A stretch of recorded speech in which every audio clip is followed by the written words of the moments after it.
Hello everyone, welcome to Kings Academy. मेरा नाम हेमलता है और हम बायोलॉजी का सैंपल पेपर सॉल्व कर रहे थे। इसमें सेक्शन ए और सेक्शन बी कंप्लीट हो चुका है।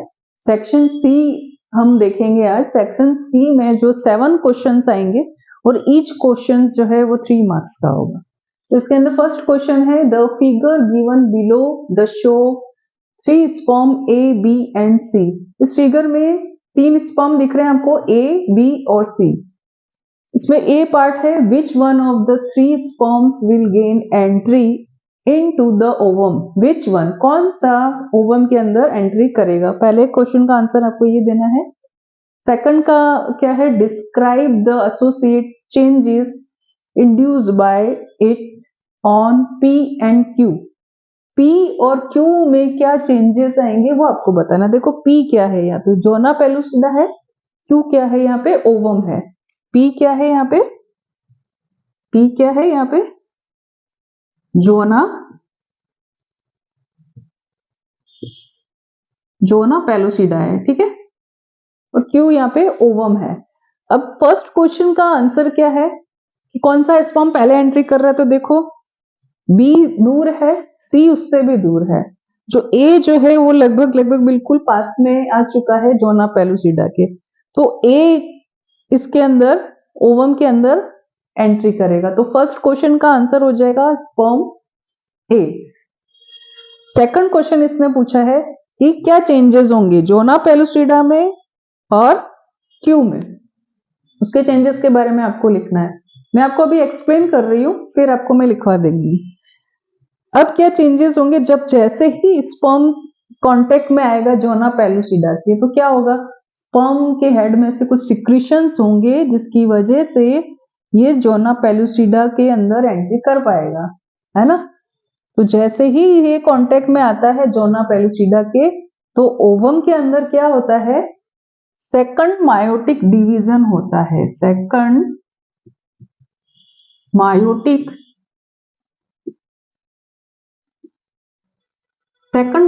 डिवीजन होगा। सेकंड मायोटिक डिवीजन से क्या होगा, दो चीज बनेगी। एक तो सेकंड पोलर बॉडी बनेगी, सेकंड पोलर बॉडी बनेगी, और दूसरा जो बनेगा वो एग बनेगा। क्या बनेगा, एग, ठीक है, जिससे स्पर्म आके फ्यूज होगा, ठीक है। तो अब जो यहाँ एग बना है ये क्या है, हैप्लॉइड है, एन है, ठीक है। ये एग क्या है, हैप्लॉइड है, एन। अब इसी एग से ये वाला स्पर्म आके मिलेगा, है ना, फ्यूज होगा। तो क्या होगा, स्पर्म भी क्या है, हैप्लॉइड है, और एग भी क्या है, हैप्लॉइड है। तो ये दोनों मिल जाएंगे तो 2n बन जाएगा, यानी जाइगोट बन जाएगा, है ना, डिप्लॉइड हो जाएगा जाइगोट, ठीक है। तो स्पर्म हैप्लॉइड है और एग भी हैप्लॉइड है, तो दोनों मिलेंगे तो जाइगोट बन जाएगा, वो डिप्लॉइड होगा। अब मैं इसको आपको लिखवा देती हूँ। 22 का जो क्वेश्चन था वो 2 पार्ट में डिवाइड है। तो उसका ए पार्ट का जो हमने देखा था कि कौन सा स्पर्म एंट्री करेगा, तो स्पर्म ए एंट्री करेगा। इतना सा लिखने का भी आपको 1 मार्क्स मिलेगा, है ना। ऊपर वाला स्पर्म ए लिखेंगे, आपको 1 मार्क्स मिल जाएगा वहीं पे। नीचे वाला जो होगा वो 2 मार्क्स का होगा। अब देखो इसके अंदर क्या है, मैंने जो आपको एक्सप्लेन किया था वो ही मैंने यहाँ लिखा है। देखो क्या है इसमें, sperm has come in contact with the zona pellucida layer of the ovum, है ना। स्पर्म किससे कांटेक्ट करेगा, जोना पेलुसिडा लेयर से, ओवम की। It will induce changes in the membrane that will block the entry of additional sperm. अब क्या होगा, जैसे ये इसके कांटेक्ट में आएगा तो क्या होगा, इसके मेम्ब्रेन में कुछ चेंजेस आएंगे। उस चेंजेस की वजह से क्या होगा, that will block the entry additional sperm, दूसरे स्पर्म की अंदर एंट्री बंद हो जाएगी, सिर्फ एक ही स्पर्म अंदर एंटर हो पाएगा। Thus it ensure that only one sperm can fertilize the ovum, है ना। The secretions of the acrosome of sperm A will help into enter into the cytoplasm of the ovum through the zona pellucida and the plasma membrane.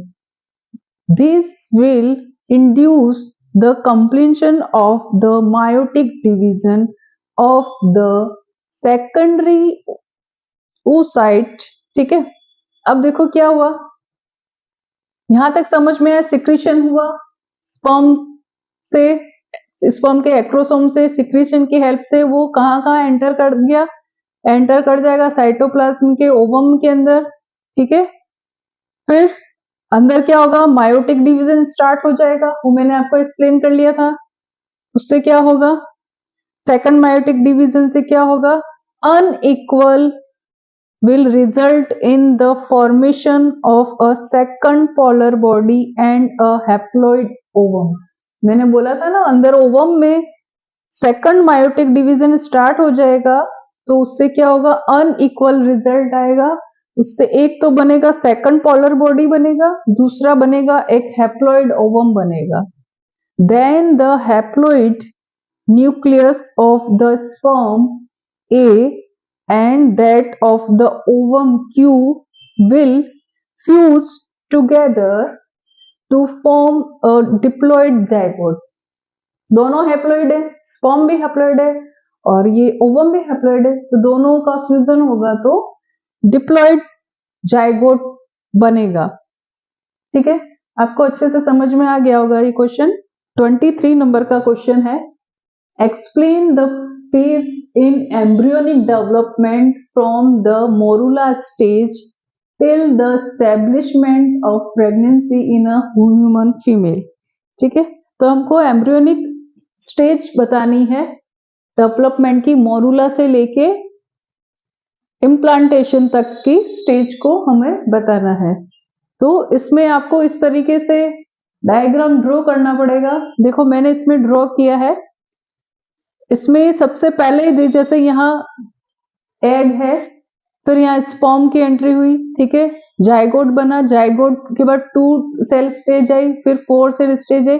इसको भी मैंने थोड़ा enlarge, थोड़ा बड़ा बना दिया है, यहाँ आपको सही से दिखेगा।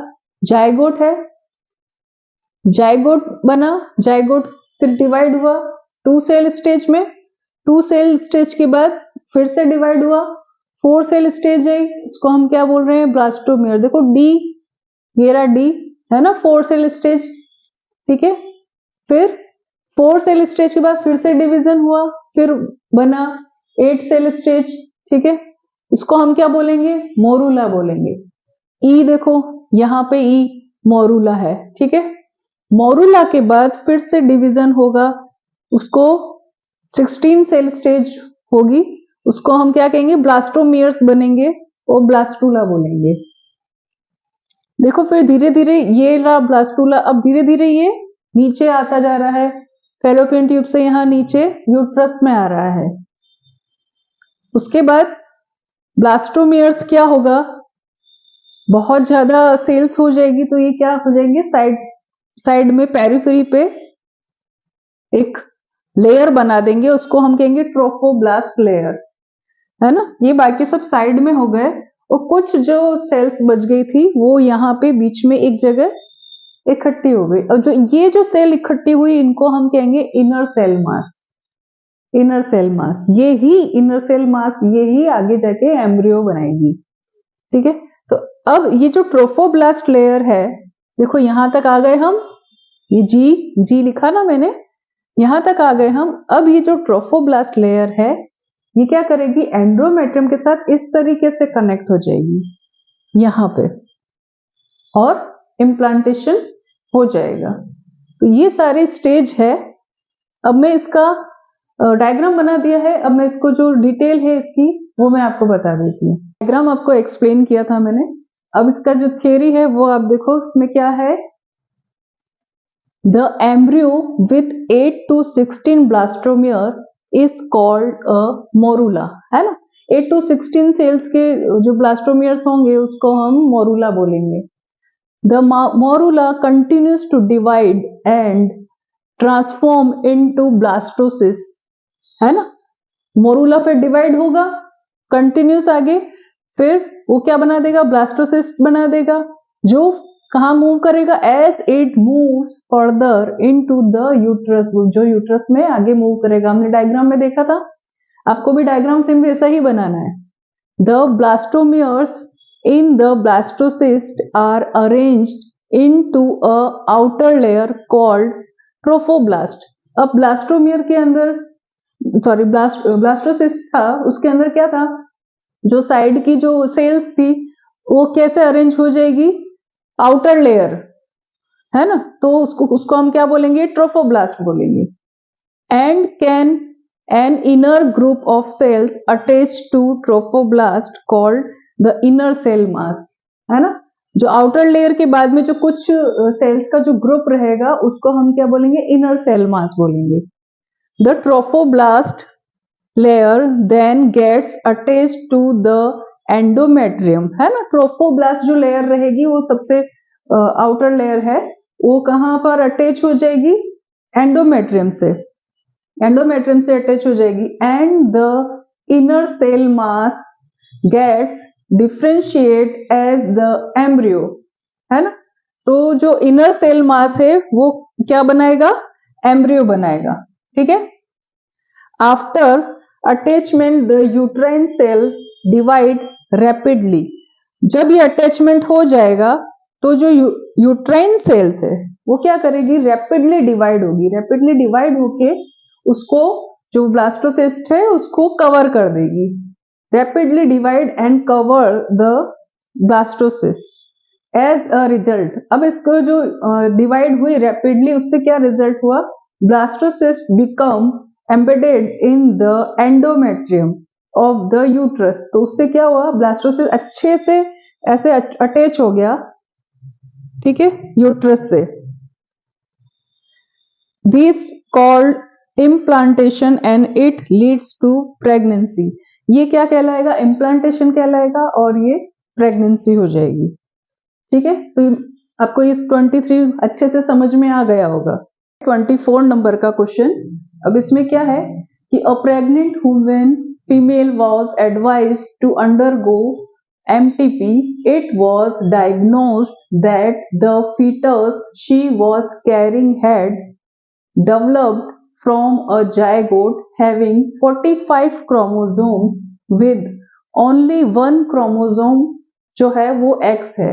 अब इसने ये बोला है कि प्रेग्नेंट लेडी है, उसको एडवाइस किया गया है MTP कराने के लिए, है ना। MTP का मतलब तो आप तो समझते हो ना, मेडिकल टर्मिनेशन, है ना, मेडिकल टर्मिनेशन ऑफ प्रेगनेंसी। इसको क्या बोला गया है कि इसमें 45 क्रोमोसोम्स ही है, जो फीटस है जो उसके अंदर डेवलप हो रहा है उसमें एक क्रोमोसोम कम है, ठीक है, तो जो ये होगी ना वो फीमेल ही होगी। और इसमें जो ये क्वेश्चन पूछा है कि what is this condition called, इस कंडीशन को क्या बोलेंगे, and how does it arise, और ये कैसे होती है, ठीक है। और सेकंड है why was she advised undergo MTP, क्यों उसको एडवाइस किया है MTP करने के लिए, तो इस कंडीशन को क्या बोलते हैं, टर्नर सिंड्रोम बोलते हैं। और ये किस वजह से अराइज होती वो मैं आपको लिखवा देती हूँ, और क्यों एडवाइस इसको किया गया है वो भी आपको मैं लिखवा देती हूँ। इसका आंसर है 24 का, हमने देखा था, उसने पूछा था कौन सी कंडीशन है होगी, तो उस कंडीशन का नाम होगा टर्नर सिंड्रोम। और ये इसका वजह भी पूछी थी कैसे होती है, तो इसका वजह क्या है, it occur due to the absence of the X chromosome, है ना, एक्स क्रोमोसोम की एब्सेंस की वजह से ये कंडीशन अपीयर होती है। This condition is called monosomy of the sex chromosome, ठीक है। अब उसमें ये पूछा था क्यों उसको MTP सजेस्ट किया गया है ना, तो MTP सजेस्ट करने का रीजन क्या था, तो she was advised MTP as the child will have the following problems, जो चाइल्ड होगा, जो बेबी होगा, उसके अंदर जो प्रॉब्लम्स होगी वो ये प्रॉब्लम्स होगी इस एक्स क्रोमोसोम्स की एब्सेंस की वजह से, इसके लिए उसको MTP सजेस्ट किया गया है। तो फर्स्ट इसमें जो हमने लिखा है रूडिमेंट्री ओवरीज, जो ओवरीज होगी ना वो पूरी तरह से डेवलप नहीं हुई होगी, काम नहीं करेगी उसकी ओवरीज, है ना। फिर इसमें है पुअरली डेवलप्ड ब्रेस्ट, जो ब्रेस्ट होंगे वो बहुत ही कम पुअरली डेवलप होंगे। Lack of the other sexual characters, है ना। और फिर है डिले ऑफ और no onset of the menstrual cycle या तो डिले होगी या तो स्टार्ट ही नहीं होगी। एंड इनफर्टिलिटी, जब हम यहाँ बोल रहे हैं कि उसकी ओवरीज रूडिमेंट्री होगी तो इनफर्टिलिटी उसको होगी, उस चाइल्ड को। तो इसके लिए ये सारी प्रॉब्लम्स उस बच्चे के अंदर होगी, इसके लिए हम उसको एमटीपी करवाने का सजेशन देंगे। 55 नंबर का क्वेश्चन ग्राफ वाला क्वेश्चन है। The graphs below show the 3 type of natural selection. The shaded area marked with arrow show the individuals in the population which are not selected. जो shaded area है ये selected नहीं है, ठीक। और dotted vertical line show the statical means, जो dotted vertical lines हैं वो क्या शो कर रही है, स्टैटिकल मीन्स को शो कर रही है। अब इसमें हमको बताना है what is name given the types of selection. जो ग्राफ है उनके नाम बताने हैं हमको। फिर सेकंड में इसने बोला है कि जो ग्राफ है उसका ग्राफिकली इलस्ट्रेट करना है और उसका प्रोबेबल रिजल्ट क्या होगा वो हमको बताना है। तो इस चीज को आपको समझने के लिए आप इमेजिन कीजिए कि ये एक पॉन्ड है, ये एक पॉन्ड है, ठीक है। अब इस पॉन्ड के अंदर 3 टाइप के फिशेस हैं, एक स्मॉल है, एक मीडियम है और एक लार्ज फिश है। 3 टाइप की फिशेस इसके अंदर है। अब देखिए फर्स्ट नंबर के ग्राफ में ये जो एरिया है ये सेलेक्टेड एरिया है, बीच वाला एरिया सेलेक्टेड एरिया है। स्टैटिकल वाली मींस जो है इसके बीच में आ रही है और ये बीच वाले एरिया सेलेक्टेड एरिया। इसका मतलब यहाँ पे मीडियम जो फिश है वो सेलेक्टेड है। तो ये जो ग्राफ होगा इस ग्राफ का नाम क्या होगा, इस ग्राफ को हम बोलेंगे स्टेबलाइजिंग ग्राफ, क्योंकि स्टेबल है ये ग्राफ और बीच में से सेलेक्टेड है, स्टेबलाइजिंग ग्राफ है ये, ठीक है। ये समझ में आया। अब सेकंड की तरफ आओ। सेकंड में क्या है, ये ग्राफ बिल्कुल एक ही डायरेक्शन में जा रहा है, ये वाला एरिया सेलेक्टेड है ना, एक ही डायरेक्शन में जा रहा है। तो इसमें या तो स्मॉल फिश होगी या तो लार्ज फिश होगी, है ना। तो इस ग्राफ को हम डायरेक्शनल ग्राफ बोलेंगे, ठीक है, क्योंकि एक ही डायरेक्शन में जा रहा है, इसके लिए ये डायरेक्शनल ग्राफ है। तीसरे नंबर का जो ग्राफ है ग्राफ सी, इसमें देखिए दोनों बोथ साइड के जो है वो सेलेक्टेड है। ये जो एरिया ये भी सेलेक्टेड है और ये एरिया दोनों ही सेलेक्ट है, ठीक है। तो इसमें क्या होगा, बोथ फिशेस यानी स्मॉल और लार्ज, ये दोनों फिश यहाँ पे प्रेजेंट होगी, मीडियम वाली फिश नहीं होगी। तो इस वाले ग्राफ को हम कौन सा ग्राफ बोलेंगे, डिसरप्टिंग ग्राफ बोलेंगे, ठीक है। तो अब मैं इसको आपको लिखवा देती हूँ और इसका इलिस्ट्रेट करा हुआ ग्राफ वो भी बता देती हूँ। अब देखिए इसमें जो 25 का ए नंबर के जो तीनों ग्राफ के नाम है वो हम लिख देंगे, स्टेबलाइजिंग ग्राफ, और बी वाले ग्राफ का नाम था डायरेक्शनल और सी वाले ग्राफ का नाम था डिसरप्टिव ग्राफ। इसी का जो बी नंबर का जो क्वेश्चन था उसको आप उसमें था आपको इलस्ट्रेट करके बताना है कि क्या इसका रिजल्ट होगा। तो देखिए हमने देखा था फर्स्ट वाले में जो स्टेबलाइजिंग था वो बीच में था, है ना। तो ये हमने इस तरीके से इसका ग्राफ बनाया है। और जो डायरेक्शनल था वो उसमें एक ही स्पीशीज थी, वो एक ही डायरेक्शन में शिफ्ट हो गई थी, या तो इसमें स्मॉल थी या इसमें लार्ज हो सकती है, दोनों में से कोई एक ही हो सकती है। एक ही डायरेक्शन में शिफ्ट हुई है और एक ही इसमें मौजूद है, तो इसको हम डायरेक्शनल ग्राफ बोला। फिर इसके अंदर दोनों थी, बोथ स्मॉल और लार्ज दोनों फिशेस प्रेजेंट थी, मीडियम वाली एब्सेंट थी, ठीक है। तो ये कौन सा ग्राफ हो गया था, डिसरप्टिव ग्राफ हो गया था। तो ये आपको अच्छे से समझ में आ गया होगा। 36 नंबर का क्वेश्चन है, the aeration tank of a sewage treatment plant is not functioning properly. Explain in detail the impact of these on the treatment of sewage and BOD of the effluent. अब इसमें क्या है कि sewage treatment plant का जो aeration tank है वो काम नहीं कर रहा है, ठीक है। तो एक्सप्लेन करो डिटेल इसकी कि क्या इम्पैक्ट पड़ेगा ट्रीटमेंट के अंदर, ये हमको बताना है। तो ये आपको क्वेश्चन का आंसर देने से पहले मैं आपको उसका कॉन्सेप्ट समझा देती हूँ। तो इस टाइप के जो भी क्वेश्चन आएंगे घुमा फिरा के, तो आप उस कॉन्सेप्ट एक बार आपके क्लियर हो जाएगा ना, तो आपको कोई भी आंसर आप इसमें आराम से लिख सकते हो, ठीक है। कोई भी क्वेश्चन आए उसका आराम से आप क्वेश्चन का आंसर दे सकते हो। अब देखो इसमें क्या होता है सीवेज ट्रीटमेंट में। सीवेज ट्रीटमेंट में फर्स्ट में क्या होगा, वेस्ट वाटर जो है सीवेज वाटर वो कहाँ जाएगा, फर्स्ट टैंक के अंदर। इसमें जो बार स्क्रीन्स होगी ना, वो बड़ी बड़ी जो डर्ट होगी ना, वो यहीं पे सेपरेट हो जाएगी, बार स्क्रीन के थ्रू ये यहीं पे सेपरेट हो जाएगी। फिर ये नेक्स्ट सेकंड इसमें जाएगा पानी। यहाँ क्या होगा, ग्रीट एंड सैंड ये दोनों टैंक के यहाँ नीचे बैठ जाएगी, ठीक है। फिर यहाँ से वाटर कहाँ जाएगा, फर्स्ट सेडिमेंटेशन टैंक में जाएगा। यहाँ क्या होगा, जो सॉलिड वेस्ट है वो यहाँ ये टैंक के नीचे आ जाएगा, और ये सॉलिड वेस्ट कहाँ जाएगा, डाइजेस्टर टैंक के अंदर। तो यहाँ डाइजेस्टर टैंक में क्या होगा, इस सॉलिड वेस्ट का जो है वो बायोफ्यूल के रूप में यहाँ पे यूज में होगा। अब देखो यहाँ ध्यान से देखो, यहाँ से अब पानी कहाँ जाएगा, एरिएशन टैंक में। एयर बबल्स आपको दिख रहे हैं, नाम से ही पता चल रहा है एरिएशन टैंक है, यानी यहाँ पे एयर पास की जाएगी, कंप्रेस्ड एयर इसमें पास की जाएगी। क्यों पास की जाएगी, बैक्टीरिया के लिए, एरोबिक बैक्टीरिया के लिए। अब एरोबिक बैक्टीरिया हमको क्यों चाहिए, एरोबिक बैक्टीरिया इसके लिए चाहिए ताकि हम वो क्या करेगा, एरोबिक बैक्टीरिया फंगस के साथ मिलकर एक मैश बनाएगा जिसको हम फ्लॉक बोलेंगे, ठीक है।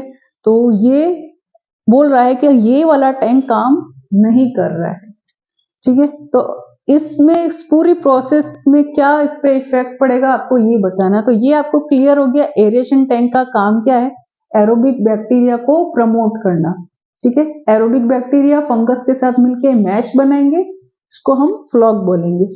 फिर यहाँ से वाटर प्यूरिफाई होके यहाँ सेकेंड सेडिमेंटेशन टैंक में चला जाएगा, ठीक है। तो ये इसका कॉन्सेप्ट है। अब मैं इसका आंसर आपको बताती हूँ। कॉन्सेप्ट मैंने इसका पूरा आपको समझा दिया था इस क्वेश्चन का, अब खाली आपको थ्योरी लिखनी है। देखिए जो मैंने आपको समझाया था वो ही मैंने थ्योरी में लिखा है। देखिए फर्स्ट पॉइंट क्या है, it will एडवर्बली effect the secondary treatment और बायोलॉजिक ट्रीटमेंट ऑफ सीवेज, है ना। एरेशन टैंक खराब हो जाएगा तो सेकेंडरी ट्रीटमेंट, जिसको हम बायोलॉजिकल ट्रीटमेंट क्यों कहते हैं, क्योंकि उसमें बैक्टीरिया होगा, है ना, तो वो इफेक्ट पड़ेगा। तो सेकंड है, when the aeration tank is not functional the air will not be pumped, है ना। एयर क्या होगी, वो पंप नहीं होगी अगर एरेशन टैंक फंक्शन नहीं करेगा तो। फिर थर्ड नंबर है, this will not allow the वर्गियस growth of useful aerobic microbes into flocs, ठीक है। तो इसमें ऐसा बोला है कि जो मैश लाइक स्ट्रक्चर होगा, जो मैंने बताया था बैक्टीरिया और फंगस दोनों मिलके जो मैश लाइक स्ट्रक्चर बनाएंगे वो नहीं बन पाएगा, ठीक है। फिर क्या है, thus the major part of the organic matter in the effluent will not be consumed by these bacteria, ठीक है। इस बैक्टीरिया से जो मेजर पार्ट जो होगा ऑर्गेनिक मैटर का, वो ये कंज्यूम नहीं कर पाएगा अगर एरेशन टैंक काम नहीं करेगा तो। तब द बीओडी, देखो बीओडी क्या है, बायोकेमिकल ऑक्सीजन डिमांड है, of the effluent will not be reduced. BOD refer to the amount of the oxygen that would be consumed if all the organic matter in 1 liter of water were oxidized by bacteria. BOD क्या है, BOD वो oxygen amount है जो 1 litre का oxygen बता रहे हैं हम, है ना, 1 लीटर पानी का बता रहे हैं, ठीक है। तो वो ऑक्सीजन अमाउंट है जो कंज्यूम्ड होगा ऑर्गेनिक मैटर्स में, ठीक है। किसको ऑक्सीडाइज कर, जो किसके बैक्टीरिया जिसको ऑक्सीडाइज करेगा ऑर्गेनिक मैटर को, वो जो कंज्यूम्ड होगा, जितना ऑक्सीजन वो कंज्यूम्ड करेंगे वो कहलाएगा बीओडी। ठीक है, the greater the BOD of wastage water more is it's polluting potential. ठीक है, बीओडी ज्यादा होगा तो वेस्टेज वाटर पॉल्यूट भी उतना ही ज्यादा होगा। Thus the effluent will remain polluted with high amount of organic matter and high BOD, है ना, high amount of organic matter होगा और हाई अमाउंट ऑफ BOD होगा। तो ये क्वेश्चन का आंसर आपको समझ में आ गया होगा। अब आगे के जो क्वेश्चंस है वो नेक्स्ट वीडियो में मैं आपको एक्सप्लेन करूंगी, है ना। Okay, thank you.